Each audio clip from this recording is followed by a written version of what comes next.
guys, let's get into it.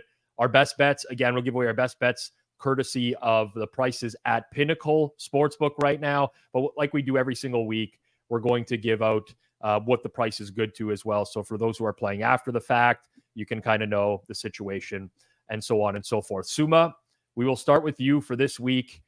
Your best bet is a total. What is it and why?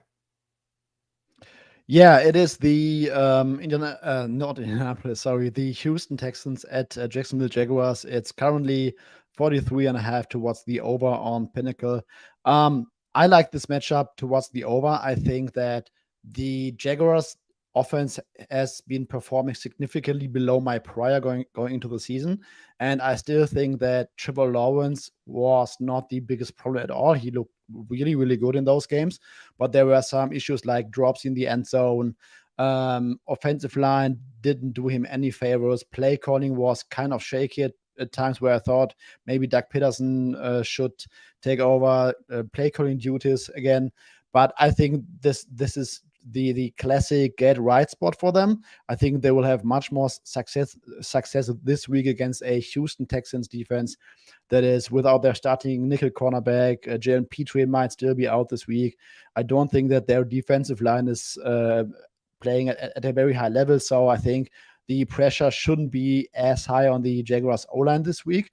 And on the other side, I've watched every CJ Stroud snap this season so far, and I think the tape guys and the data is perfectly aligning on this guy. Like when he can play in structure, when there's no pressure, he's absolutely balling. Almost every throw is on the money. But as soon as there is pressure, he collapses like nothing's working anymore. Offensive line has been completely banged up. Larry Tunsil will be back this week. I don't like this Jaguars front outside of Josh Allen, so I think that CJ Stroud should be able to play more snaps or more dropbacks in structure this week. I'm not high on the Jaguars defense in general, not just the defensive line. And even if there's a game state where the Jaguars are leading by 14 or 70 points, late third or early fourth quarter or something, I think there's also the opportunity for the Texans to string together one or two garbage time drives to get this over the total. But I think with the total being in the 43.5, 44 range, I think a floor of 24-20 should be absolutely doable for these two offenses. And while Suma was giving out that pick in real time, it was steaming in market just a little bit as well. So somebody definitely watching that values your opinion, Suma, in order to bet that total, move a few cents as well. Hitman, we'll go to you. Your best bet this week. What is it and why? It's the Atlanta Falcons plus 3.5. And it's mostly the biggest part of the handicap is playing against the Detroit injuries right now, where David Montgomery is not going to play in this game. Amon-Ra St. Brown, there's talk about that he might not play. And if he does play, dealing with a turf toe that could lead to some less efficiency than what we're used to from him. Taylor Decker, we don't know what's happening. Vaitai is going to be out for this game. Defense is missing James Houston and Chauncey Gardner-Johnson. Also, I could see like a lot of people are going to say like, oh, David Montgomery's out. Well, now that's going to lead to more efficient touches for Jahmyr Gibbs. Well, Dan Campbell's already come out and said it's going to be running back by committee and that we're probably going to get some inefficient touches from Craig Reynolds in this game. And, you know, I think that you could argue that Atlanta has the better playmakers with the injuries.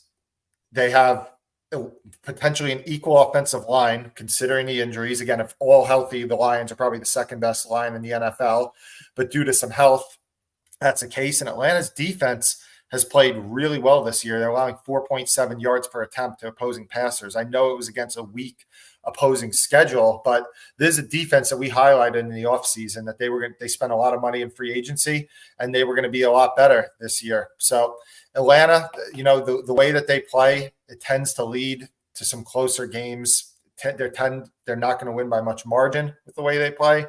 Probably not going to get blown out a ton of times either. So I've made this game closer to 2.75.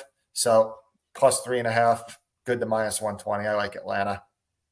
All right, Hitman on the Falcons for this week. Dr. Eager has been crunching the numbers. Doctor in mathematics. You've crunched the numbers. What do they say this week, Eric?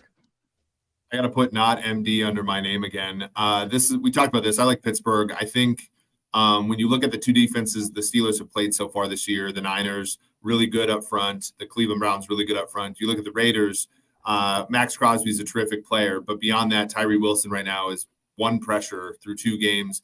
The interior of that defensive line is not particularly great as well. I think the Steelers get some relief and are able to move the football better, to the tune of what Hitman said of 0 yards before contact. The yards after contact have been actually okay, which is the more stable statistic. And then when you look at the other side, Jacoby Myers, still iffy on the concussion side of it. They really have only funneled targets the last 2 weeks, to Adams if it wasn't for Myers. And so I think Pittsburgh here, all the way out to a pick'em is probably worth a play.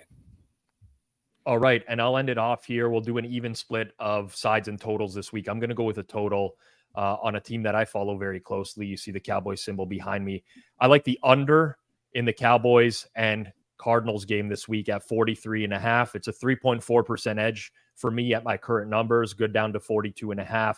And I think that we just very recently, last week, saw how Dallas is going to play when they get out ahead in games.